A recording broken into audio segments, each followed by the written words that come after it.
नमस्कार दोस्तों, मैं हूं खुशबू सिंह और आज की क्लास शुरू करने से पहले ध्यान दें, जिन्होंने हमारा चैनल श्री स्टडी अड्डा को सब्सक्राइब नहीं किया है, वे ज़रूर इसे सब्सक्राइब कर लें। साथ ही बेल आइकन भी दबा दें ताकि जब भी चैनल पर कोई नया वीडियो अपलोड हो तो आप तक सबसे पहले उसका नोटिफिकेशन पहुंच सके।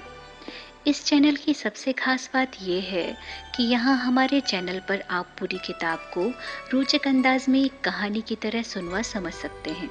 बहुत सारे स्टूडेंट्स जो किसी प्रतियोगी परीक्षा जैसे यूपीएससी, स्टेट पीसीएस या अन्य किसी भी परीक्षा के प्रतियोगी हैं, उनके लिए चैनल महत्वपूर्ण व उपयोगी स्टडी मटेरियल यहाँ स्टोरी टेलिंग के माध्यम से ला रहा है। तो शुरू करते हैं आज की हमारी क्लास, जिसमें आज के हमारे सामाजिक विज्ञान के विषय में हम सुनेंगे कहानी हमारे सामाजिक एवं राजनीतिक जीवन भाग 1 की, जो एनसीईआरटी की कक्षा 6 की सामाजिक विज्ञान की किताब से ली गई है। तो दोस्तों सुनिए पहला अध्याय, विविधता की समझ। अपनी कक्षा में चारों तरफ नजर दौड़ाइए। क्या कोई ऐसा साथी है जो बिल्कुल आपकी तरह दिखाई देता हो? इस पाठ में आप पढ़ेंगे कि लोग एक दूसरे से कई मामलों में भिन्न होते हैं। वे न केवल अलग दिखते हैं बल्कि वे अलग अलग क्षेत्रों में भी आते हैं। उनके धर्म, रहन सहन, खान पान, भाषा, त्योहार आदि भी भिन्न होते हैं। वे भिन्नताएं हमारे जीवन को कई तरह से रोचक एवं समृद्ध बनाती हैं। इन भिन्नताओं के कारण ही भारत में विविधता है। विविधता या अनेकता हमारे जीवन को किस तरह बेहतर बनाती है। भारत इतनी विविधताओं वाला देश कैसे बना? क्या सभी तरह की भिन्नताएं विविधता का ही भाग होती हैं? चलिए कुछ उत्तर पाने के लिए हम इस पाठ को पढ़ते हैं।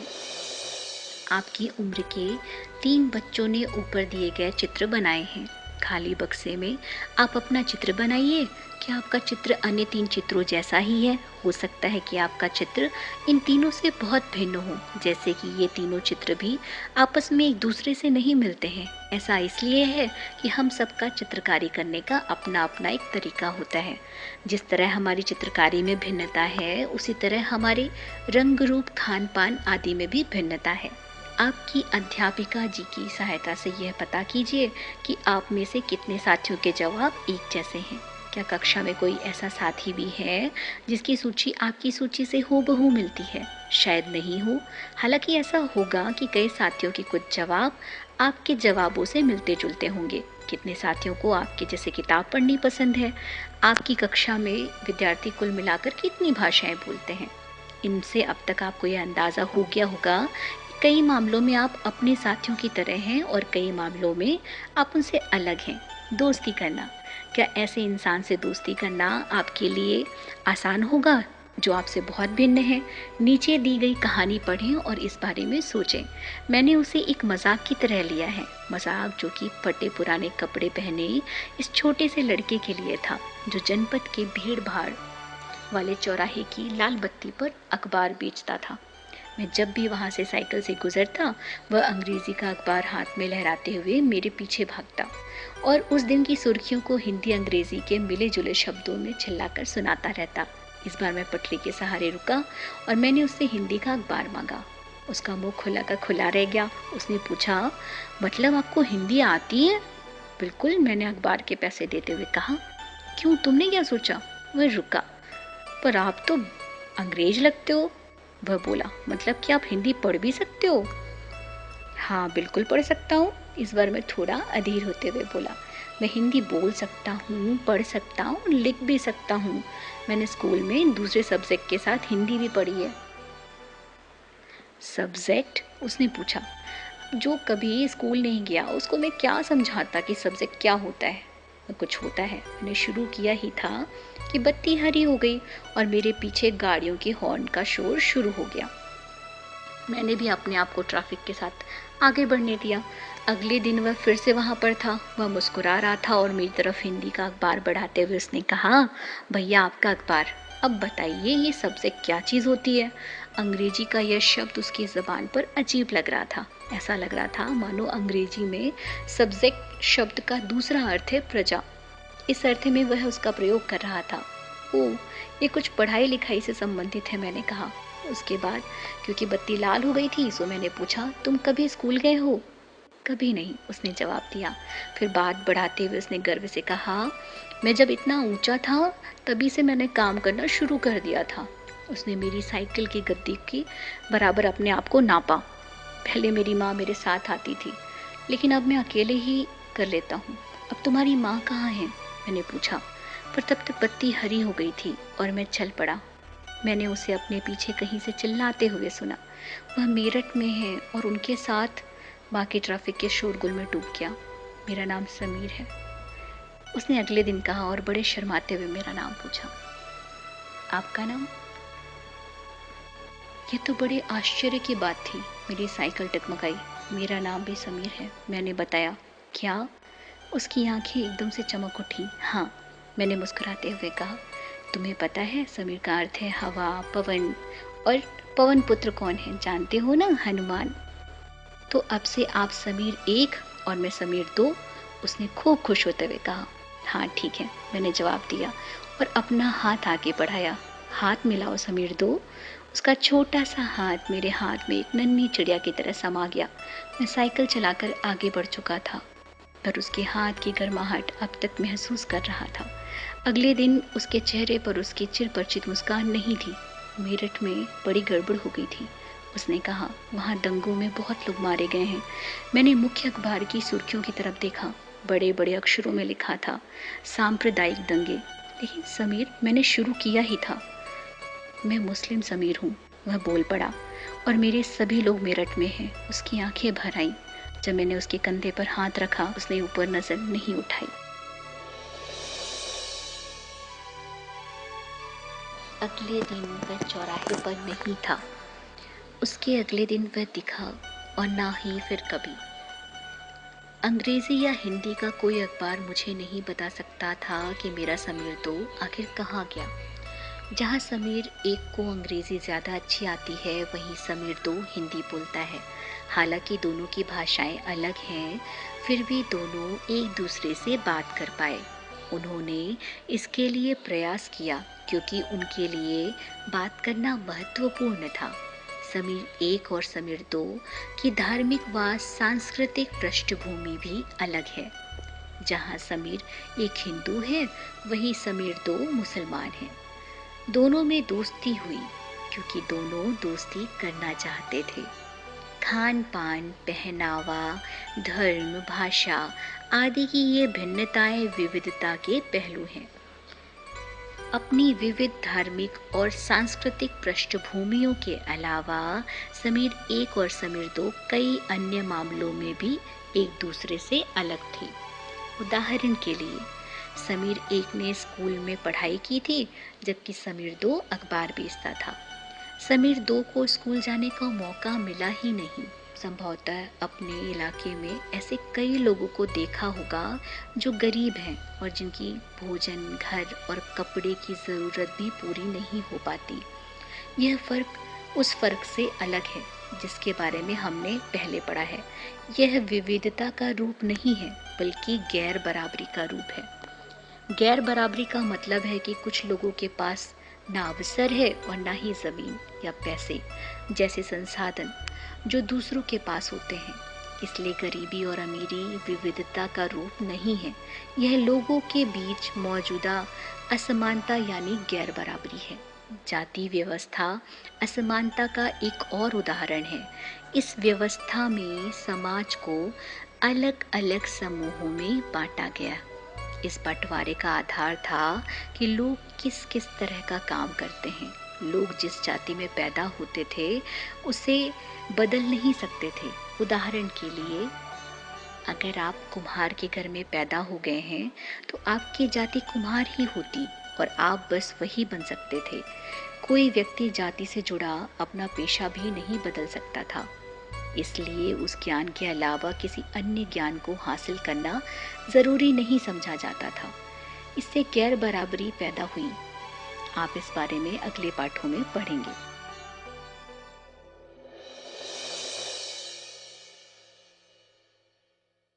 विविधता हमारे जीवन को कैसे समृद्ध करती है। जैसे समीर एक और समीर दो दोस्त बने, ठीक वैसे ही आपकी भी सहेलियां होंगी जो आपसे बहुत अलग होंगी। आपने उनके घर में अलग अलग तरह का खाना खाया होगा, उनके साथ अलग त्योहार मनाए होंगे, उनके कपड़े पहने होंगे और थोड़ी बहुत उनकी भाषा भी सीखी होगी। आपको शायद तरह तरह के जानवरों, रानियां, साहसिक घटनाओं या भूतों की कहानियां पसंद होंगी। संभव है कि आपको खुद कहानी बनाना भी पसंद होगा। एक अच्छी कहानी पढ़ने से हमेशा खुशी मिलती है। उसको पढ़कर और ज़्यादा कहानियाँ बनाने के लिए नए नए विचार मिलते हैं। जो लोग कहानियाँ लिखते हैं वे विभिन्न स्रोतों, किताबों, वास्तविक जीवन और कल्पना से प्रेरित होते हैं। कुछ लोग जंगल में जानवरों के नज़दीक रहे और की दोस्ती व लड़ाइयों के बारे में उन्होंने कहानियाँ लिखी। कुछ अन्य लोगों ने राजा रानियों के वृत्तांत पढ़कर प्यार और सम्मान के किस्से लिखे। कुछ ने अपने बचपन की यादों में गोते लगाए। स्कूल और दोस्तों की मधुर यादों से निकलकर कुछ साहस की कहानियां लिखी।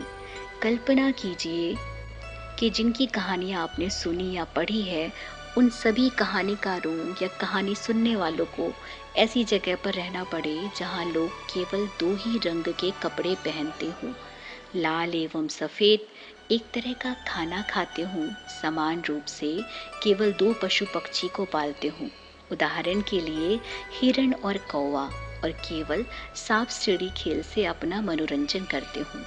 ऐसी जगह रहकर वे कैसी कहानियां लिख पाएंगे। भारत में विविधता। भारत विविधताओं का देश है। हम विभिन्न भाषाएं बोलते हैं, विभिन्न प्रकार का खाना खाते हैं, अलग अलग त्योहार मनाते हैं और भिन्न भिन्न धर्मों का पालन करते हैं। लेकिन गहराई से सोचें तो वास्तव में हम एक ही तरह की चीज़ें करते हैं, केवल हमारे करने के तरीके अलग हैं। हम विविधता को कैसे समझें? करीब 200 वर्ष पहले जब रेल, हवाई जहाज, बस और कार हमारे जीवन का हिस्सा नहीं थे, तब भी लोग संसार के एक भाग से दूसरे भाग की यात्रा करते थे। वे पानी के जहाज में घोड़े या ऊंटों पर बैठ कर जाते या फिर पैदल चलकर। अक्सर ये यात्राएं खेती और बसने के लिए नई ज़मीन की तलाश में या फिर व्यापार के लिए की जाती थीं।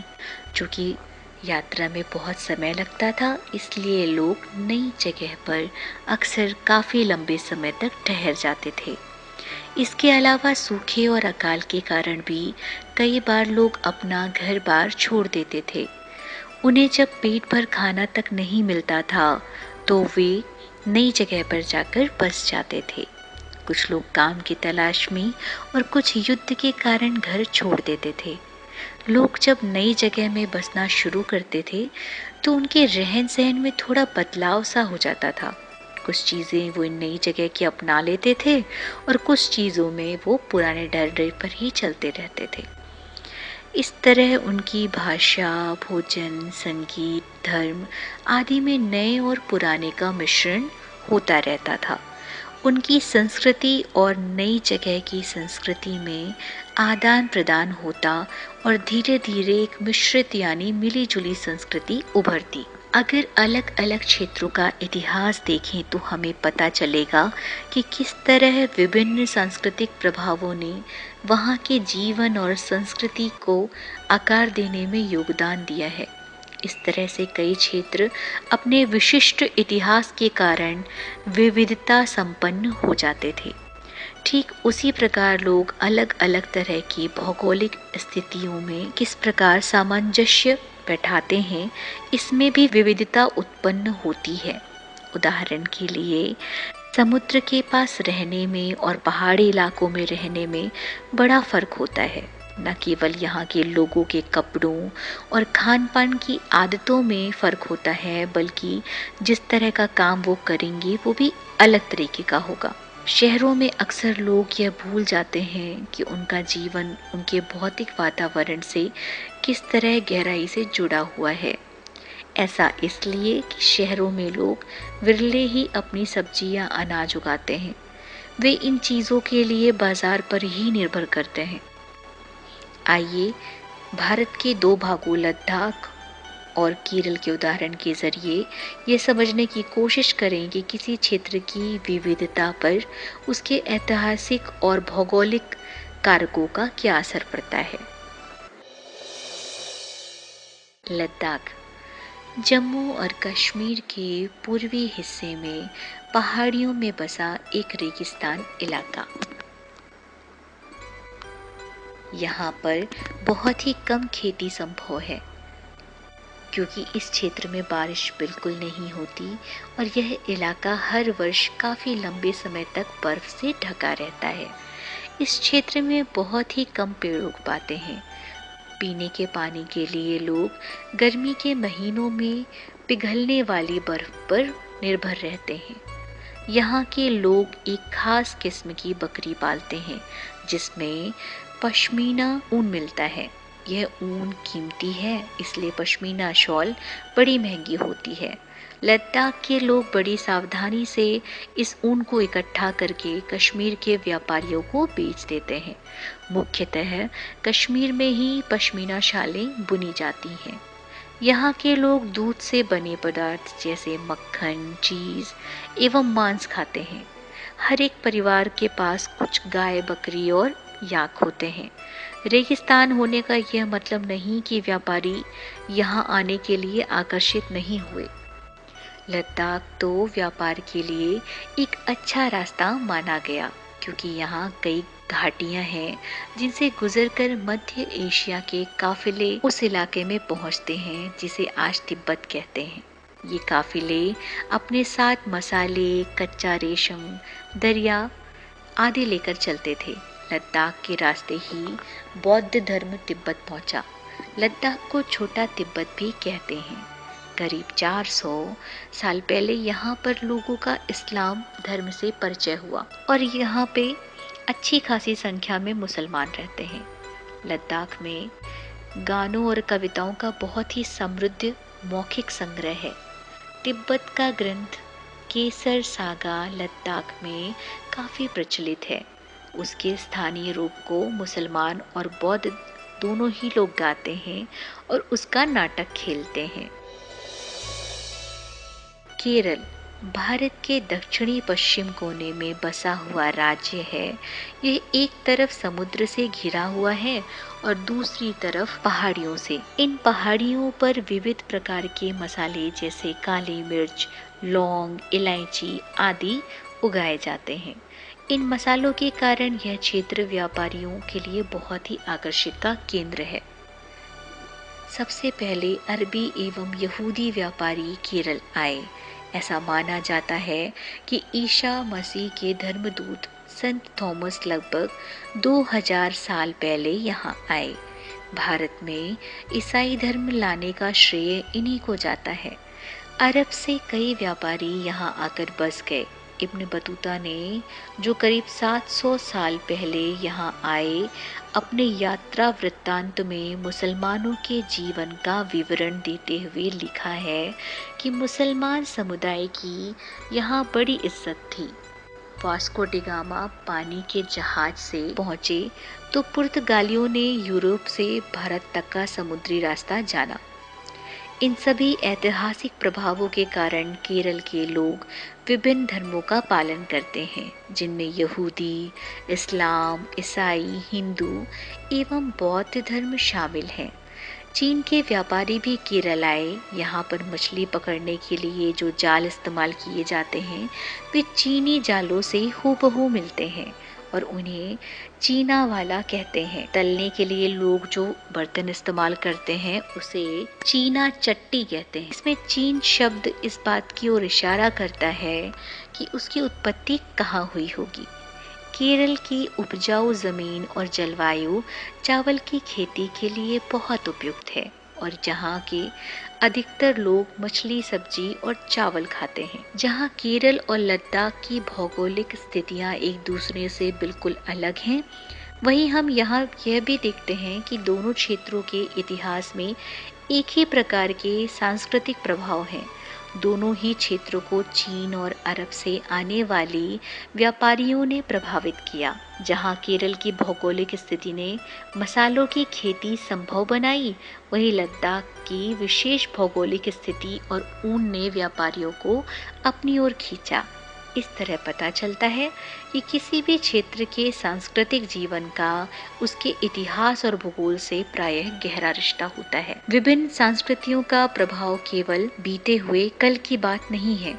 हमारे वर्तमान जीवन का आधार ही काम के लिए एक जगह से दूसरी जगह जाना है। हर एक कदम के साथ हमारे सांस्कृतिक रीति रिवाज और जीने का तरीका धीरे धीरे उस नए क्षेत्र का हिस्सा बन जाता है जहां हम पहुंचते हैं। ठीक इसी तरह अपने पड़ोस में हम अलग अलग समुदायों के लोगों के साथ रहते हैं। अपने रोजमर्रा के जीवन में हम मिलजुल कर काम करते हैं और एक दूसरे की रीति रिवाज और परंपराओं में घुल मिल जाते हैं। विविधता में एकता। भारत की विविधता या अनेकता को उसकी ताकत का स्रोत माना जाता है। जब अंग्रेजों का भारत पर राज था तो विभिन्न धर्म, भाषा और क्षेत्र की महिलाओं और पुरुषों ने अंग्रेजों के खिलाफ मिलकर लड़ाई लड़ी। भारत के स्वतंत्रता संग्राम में अलग अलग परिवेशों के लोग शामिल थे। उन्होंने एकजुट होकर आंदोलन किया, इकट्ठे जेल गए और अंग्रेजों का अलग अलग तरीकों से विरोध किया। अंग्रेजों ने सोचा था कि ये भारत के लोगों में फूट डाल सकते हैं क्योंकि उनमें काफी विविधताएं हैं और इस तरह उनका राज चलता रहेगा। मगर लोगों ने दिखला दिया कि वे एक दूसरे के चाहे कितने भी भिन्न हों, चाहे वो एक दूसरे से कितने भी अलग हों, अंग्रेजों के खिलाफ लड़ी जाने वाली लड़ाई में वे सब एक साथ हैं। दिन खून के हमारे, प्यारे न भूल जाना, खुशियों में अपनी हम पर आंसू बहा के जाना। सयाद ने हमारे चुन चुन के फूल तोड़े, वीरान इस चमन में कोई गुल खिला के जाना। दिन खून के हमारे, प्यारे न भूल जाना, खुशियों में अपनी हम पर आंसू बहा के जाना। गोली खा के सोए चलिया बाग में हम, सूनी पड़ी कब्र पर दिया जला के जाना। दिन खून के हमारे, प्यारे न भूल जाना, खुशियों में अपनी हम पर आंसू बहा के जाना। हिंदू और मुस्लिमों की होती है आज होली, बहते एक रंग में दामन भिगो के जाना। दिन खून के हमारे, प्यारे न भूल जाना, खुशियों में अपनी हम पर आंसू बहा के जाना। कुछ जेल में पड़े हैं, कुछ कब्र में गड़े हैं, दो बूंद आंसू उन पर प्यारे बहा के जाना। दिन खून के हमारे, प्यारे न भूल जाना, खुशियों में अपनी हम पर आंसू बहा के जाना। यह गीत अमृतसर में हुए जलियांवाला बाग हत्याकांड के बाद गाया जाता था। इस हत्याकांड में एक ब्रिटिश जनरल ने उन शांति प्रिय निहत्थे लोगों पर खुलेआम गोलियां चलवा दी थी जो बाग में इकट्ठे होकर सभा कर रहे थे। महिला, पुरुष, हिंदू, मुसलमान एवं सिख कितने सारे लोग थे जो अंग्रेजों की पक्षपातपूर्ण नीति का विरोध करने के लिए जमा हुए थे। उनमें से बहुत लोगों की जानें गईं और उससे भी ज़्यादा घायल हुए। यह गीत उन्हीं शहीदों की याद में गाया गया था। स्वतंत्रता संग्राम के दौरान उभरे गीत और चिन्ह विविधता के प्रति हमारा विश्वास बनाए रखते हैं। क्या आप भारतीय झंडे की कहानी जानते हैं? स्वतंत्रता संग्राम के दौरान ही भारत के झंडे की परिकल्पना की गई थी। इस झंडे को सारे भारत में लोगों ने अंग्रेज़ों के खिलाफ इस्तेमाल किया था। जवाहरलाल नेहरू ने अपनी किताब भारत की खोज में लिखा कि भारतीय एकता कोई बाहर से थोपी हुई चीज़ नहीं है, बल्कि यह बहुत ही गहरी है जिसके अंदर अलग अलग तरह की विश्वास और प्रथाओं को स्वीकार करने की भावना है। इसमें विविधता को पहचाना और प्रोत्साहित किया जाता है। यह नेहरू ही थे जिन्होंने भारत की विविधता का वर्णन करते हुए अनेकता में एकता का विचार हमें दिया। तो दोस्तों, ये था सामाजिक विज्ञान का पहला अध्याय। आपको इस अध्याय की कहानी कैसी लगी हमें ज़रूर बताइएगा। साथ ही कार्यक्रम को लाइक करें, शेयर करें, हमारे साथ जुड़े रहिए। मिलते हैं अगले एपिसोड में, जिसमें कहानी होगी सामाजिक विज्ञान भाग 1 के दूसरे अध्याय की। मिलते हैं अगले